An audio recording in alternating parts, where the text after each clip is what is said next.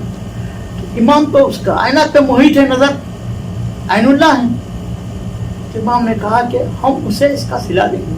اپنا کرتا دیا، کہا کہ اس کا اسے کفن دینا.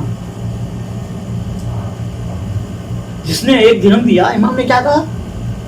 اس کا اسے کفن دینا، اس کی نماز جنازہ ہم آ کے پڑھائیں گے، انتظار کرنا. پتا چلا کہ امام تمہارے دولت کے بھوکے نہیں ہیں کہ تم ہزاروں جمع کر کے دو. 1 درہم امام کی راہ میں خرچ کرو، لیکن وہ ایسے خون پسینے کا ہو کہ امام اسے قبول کرو. اس میں یہ پاکیزگی ہو. اسی طرح ہمارا عمل ہے. اب اگر ہم خود کو ظاہر کرنے کے لیے اگر کچھ بھی کریں تو بیکار ہے. ابلیس 2 طرح سے بہکاتا ہے، ایک عقیدے سے، ایک عمل سے. جس کے عقیدے کو بہکا نہیں سکتا اسے ظاہر داری میں ڈال دیتا، اسے عمل میں بہکا دیتا. تو ہمیشہ اس سے پناہ مانگنی ہے، استغفار پڑھنی ہے، پناہ مانگنی. تو اہل بیت کی محبت کا حکم دیا ان لوگوں کو جو دولت لے کے آئے تھے، اور کہا کہ یہ جو تمہیں ہم اچھی آئے مودت سنائی میں نے، تو کہا کہ اب تم پر اہل بیت کی محبت. تو کیا چاہیے تھا امت کو اس کے بعد؟ کہ جہاں سے یہ گزرتے وہاں کی خاک اٹھا کے سرما بنا لیتے، اور یقیناً اگر سرما بناتے تھے ان کی بصارت قیامت تک دیکھنے کے لائق رہتی، انہیں وہ کمالات مل جاتی. بے شک. چاہتا ہوں کہ آج حبیب کے بارے میں پڑھوں. بسم اللہ. حبیب ابن مظاہر، مظاہر کے فرزند ہے. مظاہر صحابی رسول. حبیب امام حسین سے سن میں کچھ بڑے ہیں ظاہری طور پر دنیا میں، لیکن عجیب عمل ہے. جہاں فرزند فاطمہ کے قدم پڑتے ہیں وہاں کی زمین خاک اٹھا کے سر پہ ڈالتے ہیں. یہ بچپن ہے حبیب کا، وہاں کی خاک اٹھا کے اپنے سر پہ ڈالتے ہیں. ایک دن ایسا ہوا کہ چاہنے والے محبتوں کا اظہار کرتے. دیکھیے یہ اسلام نے بھی اس بات کی خاص طور پہ ذکر کیا ہے کہ دعوت دو، دعوت قبول کرو. قرآن میں بھی اس بات کا ذکر ہے، لیکن اہل حلال کے ساتھ. تو حبیب نے مظاہر نے دعوت کی رسول اللہ کی. بیٹا منہ پھلائے بیٹھا ہوا. بولے تجھے کیا ہوا؟ تو کہا کہ اپنے آقا کو تو بلا لیا، میرے آقا کو نہیں بلایا. کیا چاہتے؟ تو کہا کہ مولا حسین کو بلائے. اب مظاہر پھر تشریف لائے رسالت میں آپ کے پاس، اور کہا کہ سرکار اپنے ساتھ سبط اصغر کو بھی لائیں، امام حسین کو ساتھ لائیں. وعدہ لیا، آ گئے. بہت چاہتے ہیں امام حسین. تب جب وقت قریب آیا دعوت کا تو دیکھنے کا اشتیاق اتنا تھا کہ چاہا کہ دور سے دیکھو میرے آقا کو آتا، دیر تک دیکھتا رہوں حسین. اس اشتیاق نے بالا خانے چڑھا دیا، اور جب دیکھا امام کو تو پھر خود کو روک نہیں پائے. اب یہ بھول گئے کہ میں بالا خانے سے دیکھ رہا ہوں. بس بڑے امام کی سمت بالا خانے سے زمین پہ گری اور وہیں موت ہو. تو اب محبت دیکھی، کیسی محبت تھی، کیسے سرکار کے چاہنے والے تھے کہ بیٹے کے جنازے کو اٹھایا مظاہر نے، کمرے میں رکھے زوجہ سے کہا کہ آواز نہ نکلے، پہلے رسول اللہ دعوت کھائیں گے، اس کے بعد ہم بتائیں گے کہ ہمارا بیٹا. چنانچہ دسترخوان لگا دیا اور سرکار امام حسین کی طرف دیکھ رہے کہ اگر حسین شروع کرے تو میں شروع. اور حسین اس دروازے کی طرف دیکھ رہے ہیں جہاں حبیب کا جنازہ ہے. جب کافی دیر تک دسترخوان بچ گیا لیکن کھانا شروع نہیں کرتے، تو مظاہر نے ہاتھ جوڑے کہا سرکار آپ شروع کریں. تو کہا کہ میرا بیٹا نہیں کھاتا. تو کہا کہ حسین کیوں نہیں کھاتے؟ تو کہا کہ میرا میزبان جب تک نہیں آئے گا میں نہیں کھاؤں گا. تو اب باپ سے برداشت نہ ہو سکا. کہا کہ آپ کا میزبان اس دنیا میں نہ رہا. کہا کہ نہیں، میں اسے زندگی دوں گا. حسین نے 2 رکعت نماز پڑھ کے دعا کی کہ اللہ حبیب کو ایک حیات عطا کر. تو ایک مرتبہ کلمہ پڑھتے ہوئے حبیب پھر سے اٹھے. ماشاء اللہ. اللهم صل على محمد وآل محمد وعجل فرجهم. حبیب کی محبت آپ نے سن لی، حسین کی محبت بھی دیکھ لی، اب یہی حبیب ہے جو امام کی نصرت کے لیے آ رہے ہیں۔ بڑا مقام ہے ان کا کہ یہ جو زائرین جاتے ہیں نا امام حسین کے پاس، ان کی فہرست عباس کے کہنے پہ حبیب مرتب کرتے ہیں۔ عباس کہتے ہیں حبیب لکھتے جاتے ہیں نام کہ جتنے زائر ہیں کون آئے گا ضرور، اور اپنے حرم میں حسین نے خاص مقام بتایا ہے کہ جہاں دفن کیا جائے، میرے قریب میرا حبیب ہے، اور محبت ہے حسین سے بتایا ہے۔ تاریخ کہتے ہیں کہ کوفے کے بازار سے گزر رہے ہیں، دیکھا کہ تلواریں بنی جا رہی ہیں، نیزے بنائے جا رہے ہیں، خنجر تیز کیے جا رہے ہیں، کہ اس قدر اسلحہ کیوں بن رہا ہے؟ تو مسلم ابن حسین نے کہا کہ نہیں جانتے یہ سب فرزند فاطمہ کو قتل کرنے کی تیاری ہے۔ تو خیزاب خریدا تھا حبیب نے، زمین پہ توڑ دیا، کہا کہ اب حبیب خون سے خیزاب کرے گا، یہ تھا ارادہ نصرت کا، لیکن انتظار تھا کہ حسین بلائیں گے۔ چنانچہ ہوا ایسے کہ زینب نے قتل کہتے ہیں کہ کربلا میں آپ نے دیکھا ہوگا کہ جب کوئی گاڑی جاتی ہے، کوئی جاتا ہے تو زمین پہ اس کا اثر محسوس ہوتا ہے، یہاں تک کہ اگر کوئی قوی ہے کہ انسان چلتے ہوئے آئے بھی تو آپ محسوس کر سکتے ہیں۔ تو کربلا میں جب فوجوں کے دستے آتے تھے تو زمین میں سے لرز جاتی تھی، کربلا بچے ماؤں سے لپٹ جاتے تھے، اور جب پوچھا جاتا کہ کون آیا تو کبھی معلوم ہوتا کہ سنار ابن انس آیا، کبھی خوری فوج لے کے آیا، کبھی شمر فوج لے کے آیا۔ جب اطلاع ملتی کسی قاتل اطلاع ملتی کہ فوج کے ساتھ آیا تو زینب نے کہا کہ بھیا سارے لوگ آپ کے مخالف جمع ہو رہے ہیں، کیا کوئی آپ کے دوست بھی ہیں جنہیں آپ بلا سکے؟ تو کہا کہ ہاں ہیں۔ تو کہا کہ آپ خط لکھیے۔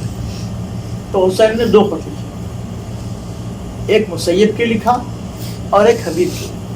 مسیب کا واقعہ انشاءاللہ کسی تاریخ میں سناؤں گا تفصیل سے۔ حبیب کے پاس قاصد اس وقت محتاج جب حبیب کھانا کھانے کے لیے بیٹھا، ایسا کہ ایک مرتبہ لقمہ گلو گروایا، نہیں دل میں پھنس گیا لقمہ، تو کہا کہ کوئی مجھ سے ملنا چاہتا ہے۔ اتنے میں دخل باب ہوا، اٹھ کے گئے دسترخوان سے، کہا کون؟ تو کہا کہ برید الحسین، حسین کا قاصد ہے۔ اس کے ہاتھ چومے کہ تو نے میرے مولا کا خط لایا۔ اب لفافے کو پڑھا، سر کو جھکا ہے وہ خاموش آ رہے۔ زوجہ نے پوچھا کیا بات ہے؟ تو کہا کہ خط آیا ہے، اور تمہیں تجسس زیادہ ہوتا ہے۔ پوچھا زوجہ نے کس کا خط ہے؟ تو کہا کہ فاطمہ کے بیٹے کا خط ہے۔ جیسے یہ سنا اس نے کہا میرے آقا نے کیا کہا ہے؟ تو کہا کہ میں فوجوں میں گھر چکا ہوں۔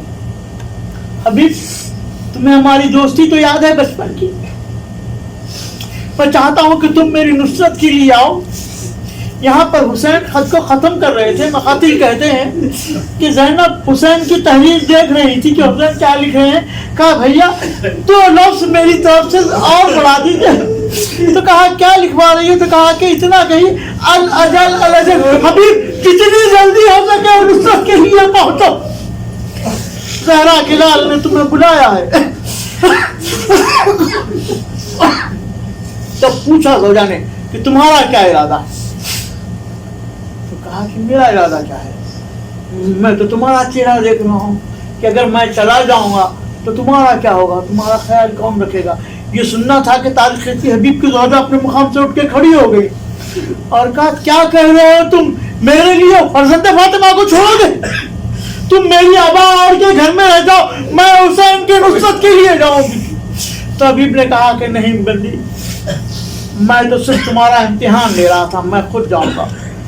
اس کے بعد آپ نے اپنے غلام کو بلا کے کہا کہ میرا رہوار لے کے جا، گھوڑا لے کے جا، اور میری زراعت جو پیچھے ہم کے باہر ہوتی تھی زراعت، تو کہا کہ کوفے کے باہر جہاں میری زراعت ہے وہاں پر گھوڑا لے کے میرا انتظار کر، میں ایسے نکلوں گا جیسے رات کے وقت کوئی اپنی زراعت کو دیکھنے کے لیے نکلتا ہے، کیونکہ ابن زیاد کی حکومت ہے اور میسم شہید ہو چکی ہے۔ یہ وہی ہے یہاں کہ بس کوفے والے خوف زدہ ہیں چاروں طرف سے کہ ابن زیاد دشمن اہل بیت۔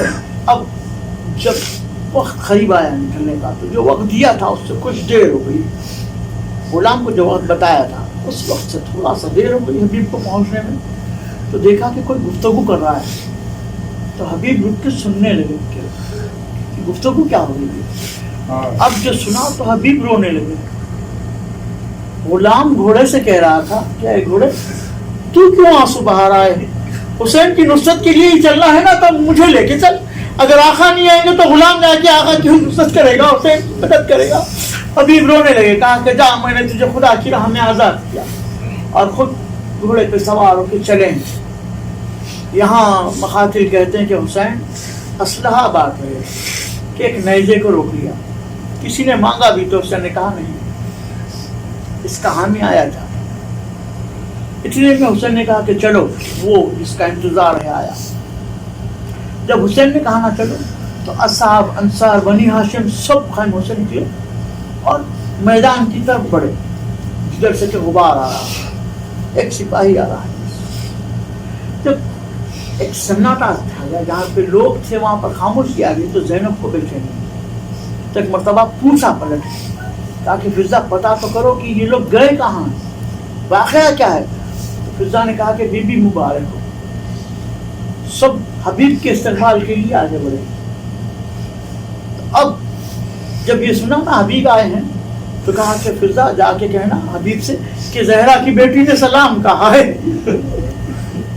مقاتل کہتے ہیں کہ جب حبیب قریب پہنچے، حسین استقبال کر کے سینے سے لگا کے لے آ رہے تھے، تو ایک مرتبہ فضا پہنچ کے کہا کہ حبیب تم بڑے خوش نصیب ہو کہ تمہیں علی کی بیٹی نے سلام کہا ہے۔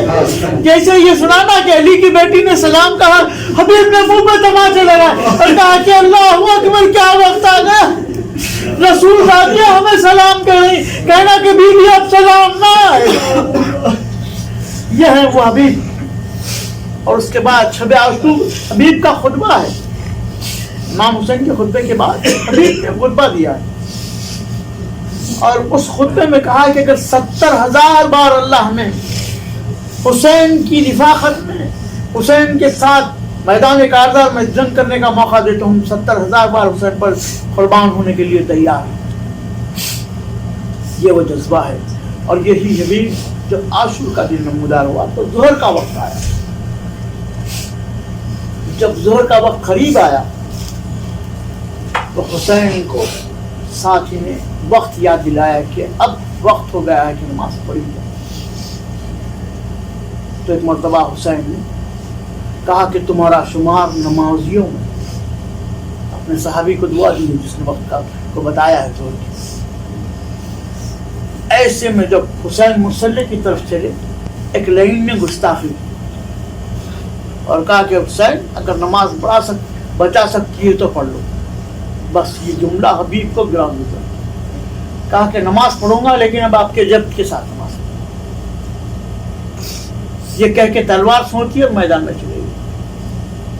تاریخ کہتی ہے ضعیف تھے، لیکن اس کے باوجود بڑی بہادری کے ساتھ حبیب نے جنگ بہت تلوار چلائی ہے۔ اور اس کے بعد یہاں تک کہ حسین نے نماز تمام کی، ان کی تلوار چلتی گئی۔ اور جب حسین نے نماز تمام کی، اس کے بعد گھوڑے سے زمین پر آئے ہیں تو حسین پہنچے ہیں حبیب کے قریب۔ تو دنیا کا دستور تھا جب کوئی گھوڑے سے گرتا، کسی کا وقت آخر آتا تو اس سے وصیت پوچھی جاتی کہ بھئی کیا وصیت ہے۔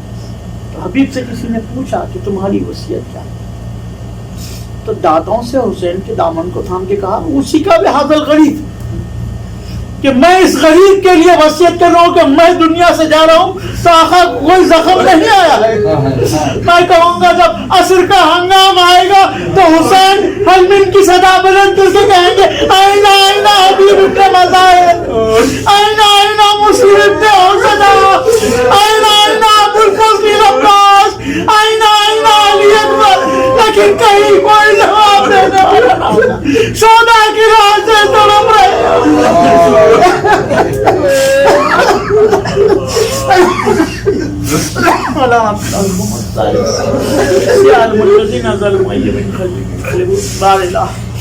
خلیل آزاد علی کو قبولیت عطا فرما، حاضر مجلس بانی مجلس کے مقاصد کا بدلا، ہم سب کا خاتمہ عزاداروں میں فرما، ہم سب کا شمار عزاداروں میں فرما، نام زمانہ کا فرما۔